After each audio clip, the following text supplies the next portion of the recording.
எல்லோருக்கும் வணக்கம். PSA job விஷயமாக இந்த வீடியோவில் பேச போகிறேன். எல்லோரும் டிரைவிங் எப்படி இருக்குன்னு கேட்குறீங்க. எனக்கு ட்ரைலர் வண்டி ஓட்டினது கிடையாது, ட்ரக் வண்டி ஓட்டினது கிடையாது, கண்டெய்னர் வண்டி ஓட்டினது கிடையாது, கார் மட்டும்தான் ஓட்ட தெரியும். எப்படி ட்ரைலர் வண்டி சிங்கப்பூரில் ஓட்ட முடியும் அப்படின்னு கேட்குறீங்க. அங்கே ட்ரைலர் வண்டி ரொம்ப ஈஸி. நம்ம ஊரில் கார் மட்டும் ஓட்ட தெரிஞ்சால் போதும். அங்கே ட்ரைலர் வண்டி கிட்டத்தட்ட ஸ்கூட்டி மாரி, டிவிஎஸ் 50 மாரி ஆட்டோமேட்டிக் கீரு. இங்கே கிளட்சி கீரு அதெல்லாம் கிடையாது சிங்கப்பூரில். ஒன்லி பிரேக்கு, ஆக்சிலேட்டர் அழுத்தினீங்கன்னா வண்டி மூவ் ஆகும், பிரேக் அழுத்திங்கன்னா வண்டி நிற்கும். அவ்வளோதான். அதுபோக நீங்கள் போகக்கூடிய ஸ்பீடு பார்த்தீங்கன்னா ஒரு சைக்கிள் அதிகபட்ச வேகத்தில் எவ்வளோ வேகத்தில் மிதிக்க முடியுமோ அவ்வளோதான் வண்டியோட ஸ்பீட். அதுக்கு மேலே வண்டியே போகாத அளவுக்கு செட் பண்ணி வச்சுருப்பாங்க. 30 கிலோமீட்டர் தான் நீங்கள் ஆவரேஜாக போவீங்க. 30 கிலோமீட்டர் பர் ஹவர் தான் நீங்கள் ஆவரேஜாக போவீங்க. அதிகபட்சம் 40 தான் போக முடியும். அதுக்கு மேலே வண்டியால் போக முடியாது. லோடு ஹெவியாக இருக்கும், ஆனாலும் வண்டி அழகாக இழுத்துட்டு போவோம். 70 டன் வரைக்கும் போகும் வண்டி. 60 டன் 62 டன் வரைக்கும் வண்டியில் லோடு இருக்கும், ஆனாலும் வண்டி சுமத்தாக இழுத்துட்டு போகும். வண்டி ஓட்டுறது ரொம்ப ஈஸி தான். வண்டியை பற்றி நீங்கள் கால் பண்ண தேவையில்லை. போர்ட்டுக்குள்ளே ஓட்ட போகிறீங்க. ஒரு பெரிய கிரவுண்டு, 25 கிலோமீட்டருக்குள்ளே ஒரு கிரவுண்டே 25 கிலோமீட்டர் பார்த்துங்க. அதுக்குள்ளே நீங்கள் வண்டி ஓட்ட போகிறீங்க.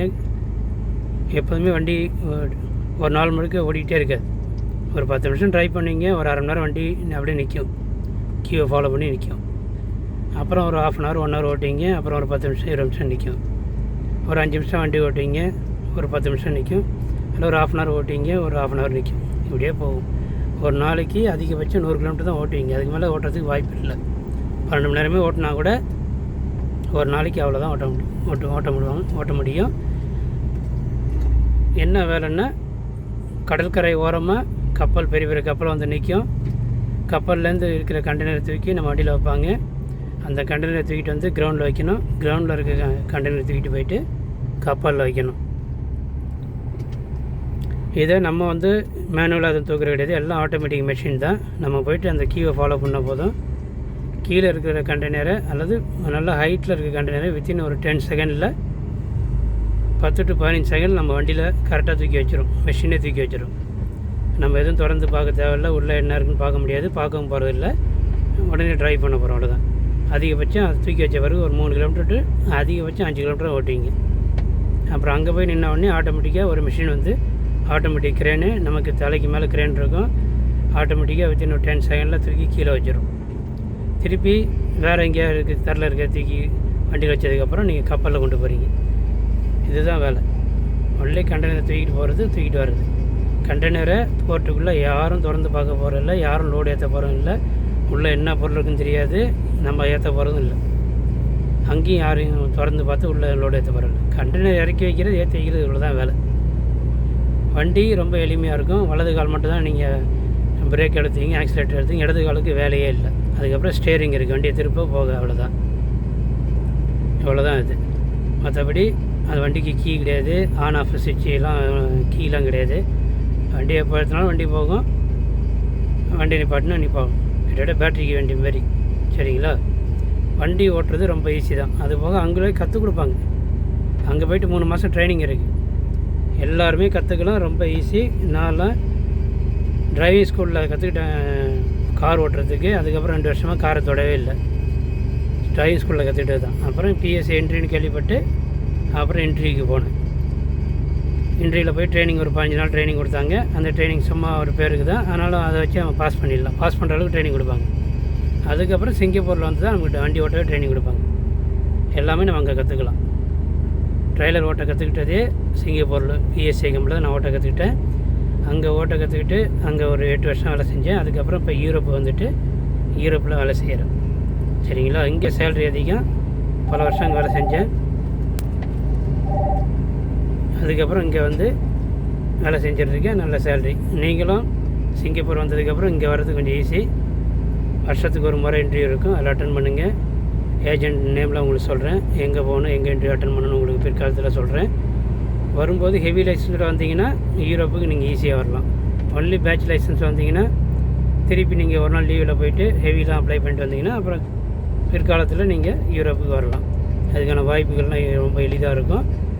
அதுக்கு முன்னாடி வேல்யூபுளான ஒரு சர்டிஃபிகேட் வேணும்னா நீங்கள் பிஎஸ்சிக்கு வரணும். ட்ரைலர் ஓட்டின சர்டிஃபிகேட் அங்கே தான் கிடைக்கும். எக்ஸ்பீரியன்ஸ் அங்கே தான் கிடைக்கும். சரிங்களா? அங்கே ஓட்டி நல்லா எக்ஸ்பீரியன்ஸ் எடுத்துகிட்டு வித்தின் 6 மந்த்தில் 1 இயர்லேயும் நீங்கள் வேறு யூரோப்புக்கு நீங்கள் தாராளமாக இன்டர்வியூ அட்டன் பண்ணி வேறு ஏஜென்ட் மூலமாக அட்டன் பண்ணி ஏஜென்ட் ஃபீஸ் எல்லாம் கட்டிட்டு வரலாம். இங்கே வந்தீங்கன்னா மினிமம் 2 லட்ச ரூபா சேலரி இருக்குது. தாராளமாக வரலாம். ஆனால் இங்கே வந்த பிறகு நல்லா ஓட்ட தெரிஞ்சவர் தான் வர முடியும். பெரிய ஆட்கள் வர முடியாது. இது கொஞ்சம் அட்வென்ச்சர் லைஃப். நிறைய ஆபத்துகள் நிறைஞ்சது. பயங்கர வண்டி வேகத்தில் போகும். மலையிலேருந்து குதிக்கிற மாதிரிலாம் வண்டி போயிட்டுருக்கும். ஹெவி ஸ்பீடில் தான் போகும் எல்லாமே. அது நீங்கள் வரும்போது நல்லா ஓட்ட கற்றுக்கிட்ட பிறகு தான் அங்கே வரணும். நீங்கள் பிஎஸ்சியில் போய் ஓட்ட கற்றுக்குங்க. அதுக்கப்புறம் ஈஸியாக அங்கே வரணும். சரிங்களா? பேசிக்கலாக நீங்கள் கற்றுக்குங்க. தற்சமயத்துக்கு ஊரில் பெருசாக ஒரு 30,000 மேலே சம்பாதிக்க முடியல, 20,000 மேலே சம்பாதிக்க முடியலன்னா சிங்கப்பூருக்கு போகலாம். அங்கே போனீங்கன்னா பிஎஸ்சியில் மட்டும்தான் 80,000 எடுத்தவொடனே சேலரி. மற்ற எங்கே போனாலும் அந்தளவுக்கு உடனே கிடைக்காது. 50,000 to 60,000 தான் கிடைக்கும். அதுபோக மாதத்தில் 1 நாள் 2 நாள் தான் லீவு கிடைக்கும் வெளியில். சிங்கப்பூரில் வேறு எங்கே வேலைக்கு போனாலும் பிஎஸ்ஐ கம்பெனியில் மட்டும்தான் ஒரு மாதத்துக்கு 8 நாள் லீவ் இருக்கும். சிங்கப்பூர்லேயே அதிக லீவ் விடுற கம்பெனி பிஎஸ்ஐ கம்பெனி. அது மிகப்பெரிய கம்பெனி. சிங்கப்பூரில் மிகப்பெரிய கம்பெனி. துறைமுகம். ஒரு நாட்டுடைய துறைமுகத்தில் நம்ம வேலை செய்கிறோம். அப்போ ஒரு மிகப்பெரிய கம்பெனியாக இருக்கும். அது நாட்டுக்கு வருமானத்தை பெரிய அளவு ஈட்டி தரக்கூடிய ஒரு நிறுவனம் இருக்குன்னா அது நம்ம பிஎஸ்ஐ கம்பெனி தான். அந்த கம்பெனிக்கு நீங்கள் வரீங்க, நல்லா ப்ராக்டிஸ் பண்ணிக்கிங்க. எளிதாக அங்கே வந்த பிறகு வண்டி ஓட்டுறது மிக எளிது. 2 நாள் பகல், அதுக்கப்புறம் 2 நாள் இரவு வேலை செய்வீங்க. ஒரு நாளைக்கு 12 மணி நேரம் வேலை, அதுக்கப்புறம் ரெஸ்ட்டு. 4 நாள் ஓட்டிங்க, 1 நாள் லீவு. திருப்பி 4 நாள் ஓட்டிங்க, 1 நாள் லீவு. அந்த மாதிரி வரும். அதில் மாதத்தில் தொடர்ச்சியாக 2 நாள் லீவும், திருப்பி 15 நாளைக்கு ஒரு வாட்டி 2 நாள் லீவு கிடைக்கும். திருப்பி அடுத்த 15 நாளைக்கு ஒரு வாட்டி 2 நாள் லீவு கிடைக்கும். 4 நாளைக்கு ஒரு வாட்டி 1 நாள் லீவு உண்டு. இப்படி கால்குலேட் பண்ணி பார்த்தீங்கன்னா ஒரு மாதத்துக்கு குறைஞ்சபட்சம் 8 நாள் லீவு வரும். அதிகபட்சம் நீங்கள் 21 நாள் இல்லைனா 23 நாள் தான் நீங்கள் வேலையை செய்வீங்க ஒரு மாதத்துக்கு. வண்டி ஓட்டுறதுலாம் ரொம்ப ஈஸி தான். ஆனால் அதிக ஹவர்ஸ் ஓட்டுவீங்க. ஆனால் ஓட்டக்கூடிய கிலோமீட்டர் ரொம்ப கம்மி, ஓட்டக்கூடிய வேகமும் ரொம்ப கம்மி. மிக எளிதாக ஓட்டிடலாம். யார் வேணாலும் வண்டி ஓட்டிடலாம். ரொம்ப ஈஸி. சரிங்களா? நான் தான் உதாரணம் உங்களுக்கு சொல்லிட்டேன். ஒரு டிவிஎஸ் 50 ஓட்டுற மாதிரியோ ஒரு ஸ்கூட்டி ஓட்டுற மாதிரி தான். ரொம்ப ஈஸி. அதனால் வண்டி ஓட்டுற பற்றி நீங்கள் கவலைப்பட தேவையில்லை. பேருக்கு ஒரு லைசன்ஸ் உங்கள்கிட்ட இருக்கணும். அங்கே இந்தியா லைசன்ஸ் பேட்ச் மட்டும் இருந்தால் போதும். அதுக்கப்புறம் அங்கே இந்தியாவில் நடக்கக்கூடிய இன்டர்வியூவில் நீங்கள் பாஸ் பண்ணணும். பாஸ் பண்ணிங்கன்னா நீங்கள் எளிதாக உள்ளே வரலாம். ட்ரை பண்ணுங்கள், முயற்சி பண்ணி வாங்க. கம்பெனியை பற்றி நிறையா சொல்லிட்டேன். கம்பெனியில் அக்காமடேஷன் ஃப்ரீ, தங்குறதுக்கு நல்ல தாராளமான அப்பார்ட்மெண்ட்ஸ் இருக்கும். புது பில்டிங்ஸ் நிறைய கட்டியிருக்காங்க. ஒரு நல்ல பெரிய ரூம் இருக்கும். அந்த ரூமில் 5 பேர் தான் தங்கிங்க. அதுலேயே உங்களுக்கு கிச்சன், ஹால், பெட்ரூம் மாரி அந்த அளவுக்கு கட்டுற அளவுக்கு பெரிய ரூமு. பட் பார்த்து ஒரே ஸ்கொயராக தான் இருக்கும். அதில் ஒரு சின்ன ஒரு போர்ஷன் மட்டும் வாஷிங் பேஷனு ப்ளஸ் குளிக்க பாத்ரூமு, 2 டாய்லெட் இருக்கும், 2 குளிக்கிறதுக்கு பாத்ரூமும் இருக்கும். நல்ல வசதியாக இருக்கும். சரிங்களா? 5 பேருக்கு தாராளமாக இருக்கும். உள்ளவே உங்களுக்கு வாஷிங் மிஷினு, குளிக்கிறதுக்கு பாத்ரூமு, துணி தைக்கிறதுக்கு வாஷிங் மிஷினு, காய்கறி வச்சுக்க முடியாது. பட் ஃப்ரூட்ஸ் எல்லாம் வச்சுக்கிறதுக்கு ஃப்ரிட்ஜெலாம் இருக்குது. சாப்பாடு எப்போதுமே சமைச்சு ரெடியாக கேன்டீனில் இருக்கும். நீங்கள் காசு கொடுத்து தான் சாப்பிடுவீங்க. நம்ம காசு கொடுத்து தான் சாப்பிட்டாகணும். ஆனாலும் 3 வேளையும் சமைச்சு ரெடியாக இருக்கும். எல்லா விதமான சாப்பாடும் இருக்கும். சிக்கன், மட்டன், இறால், ஃபிஷ், குடல், இட்லி, தோசை, பொங்கல், பூரி, இது எல்லாமே இருக்கும். எது வேணுமோ நீங்கள் காசு கொடுத்து வாங்கிக்கலாம். சிங்கப்பூரில் வெளியில் ஷாப்பிங் அங்கே ப்ரைஸிங் காட்டிலும், வெளியில் உள்ள ஹோட்டலில் ப்ரைஸிங் காட்டிலும் உள்ளே உள்ள கேண்டீன் ப்ரைஸிங் கம்மியாக இருக்கும். ஓவராலாக ஒரு 15,000 நீங்கள் சாப்பாட்டுக்கு ஒதுக்கி வச்சுட்டாவே போதும். சரிங்களா? மீதி வீட்டுக்கு அனுப்பலாம். குறைஞ்சபட்சம் 60,000 அதிகபட்சம் 80,000, அதுக்கு மேலே சேலரி வரும். பட் நான் சொல்கிறது குறைஞ்சபட்சம் 60,000 80,000 உங்களுக்கு சேலரி மாதம் வரும். முதல் 3 மாதம் ட்ரைனிங் பீரியட். அதுக்கப்புறம் தான் ஃபுல் சேலரி. ஃபஸ்ட்டு 3 மந்த் வந்து ஆஃப் த சேலரி வரும். ஆஃப்டர் 3 மந்த் வந்து ஃபுல் சேலரி வரும். ஒவ்வொரு 2 வருஷத்துக்கு அப்புறம் போனஸ் உண்டு. போனஸ் காசு வந்து 2000 சிங்கப்பூர் டாலர் கிடைக்கும். ஒரு சிங்கப்பூர் டாலருங்கிறது 65லேருந்து இன்றைக்கி 70 ரூபாய் வரைக்கும் இருக்குது. சரிங்களா? $1000 போட்டிங்கன்னா 65,000. $2000 கூட்டி பாருங்கள், 65,000 கூட்டிக்கிங்க.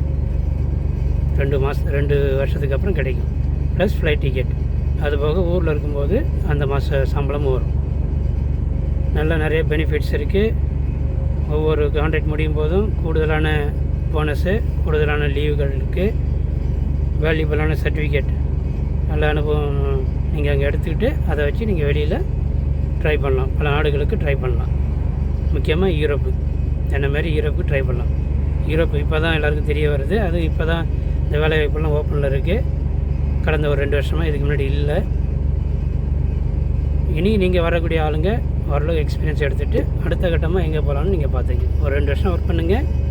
அதுக்கப்புறம் நீங்கள் ட்ரை பண்ணி வெளி இடத்துங்களுக்கு நல்ல சம்பளம் உள்ள இடத்துக்கு, இதோட சம்பளம் உள்ள இடத்துக்கு நீங்கள் போகலாம். சிங்கப்பூர்லேயும் போகிறது ரொம்ப எளிது. ஓகேங்களா?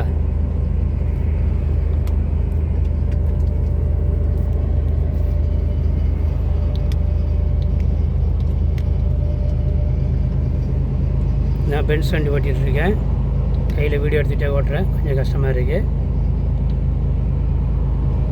இது ஆட்டோமேட்டிக் தான். 85 வரைக்கும் போகும் ஸ்பீடு. இது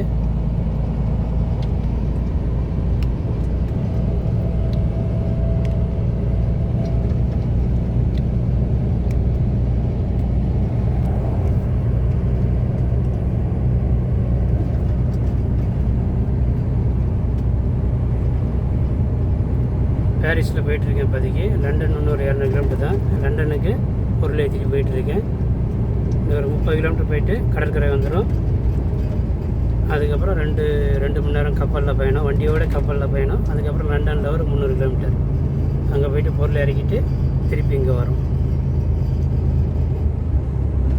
இங்கே வரணும். இப்போ போயிட்டுருக்கோம். பாரிஸில் வண்டி போயிட்டுருக்கு. France country. நம்ம வெளிநாடுன்னா பயங்கர கட்டடம், ஹைட்டான கட்டடம் அப்படின்லாம் நினைப்போம். ஆனால் யூரோப் அந்த மாதிரி கிடையாது. சின்ன சின்ன வீடுகள் தான் இருக்கும். ஆனால் வீட்டை சுற்றி 1 ஏக்கர் நிலம் இருக்கும். நல்லா அழகாக வீடுகள் கட்டியிருப்பாங்க. வீட்டை சுற்றி தோட்டம் தொரவு எல்லாமே இருக்கும். பார்க்குறதுக்கு அழகாக இருக்கும். நல்லா வசதியாக இருப்பாங்க. நிலத்துக்கெலாம் அதிக வரப்பெல்லாம் இருக்காது. 5 கிலோமீட்டர் அளவுக்கு ஒரு நிலம் இருக்கும். ஃபுல்லாக விவசாய நிலங்கள் நிறையா இருக்கும். அறுவடை முடிஞ்சிருக்கு. நல்ல கலர் வேறு கலர் இருக்குது.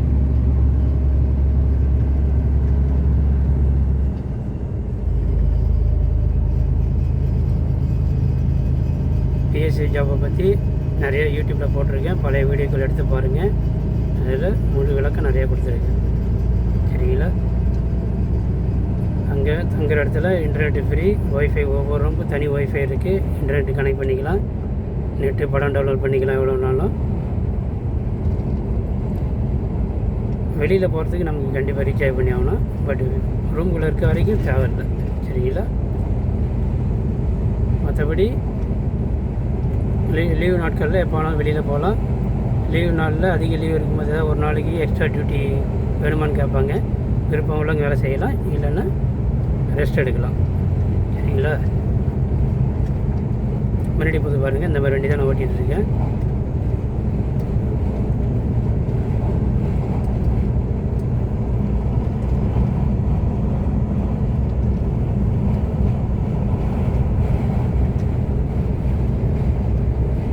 நம்ம வண்டி எப்போதும் 80-85 போகும். கார் எப்போதுமே 120-130 மினிமம் அவங்களோட ஸ்பீடு. வண்டியில் போகிறது பார்க்கும்போது பொறுமையாக போகிற மாதிரி தெரியும். ஆனால் வண்டி வேகமாக தான் போய்ட்டுருக்கோம். 80-85 தான் போய்ட்டுருக்கோம்.